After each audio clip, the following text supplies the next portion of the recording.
但入到呢套單位1400尺，4房2廳2衛，門口嘅位置佢都冇去安裝過鞋櫃啊。後期你可以整翻個到頂嘅鞋櫃。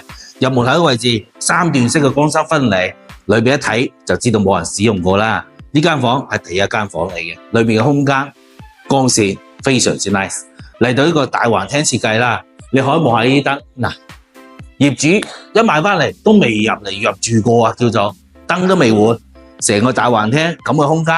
好多港人係最中意嘅。OK， 鏡頭轉過嚟呢邊咧，廚房位置腰正嘅廚房，包括埋個冰箱啊、雙門位置都足夠晒擺落去噶啦。成個望落去啊，完全未使用過痕跡嘅。呢個第一間房，你後期如果係做書房啊，或者係客房，你話封翻個牆啊，包括埋呢間第三間細房，望去一線嘅山景啊，呢啲真係叫好。嚟到你間主人房啦。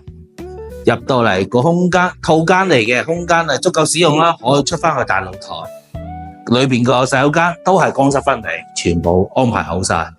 呢套單位而家總價78個，單價大概係6000零蚊，跟住1400尺大橫廳，一線海景，非常之稀缺嘅。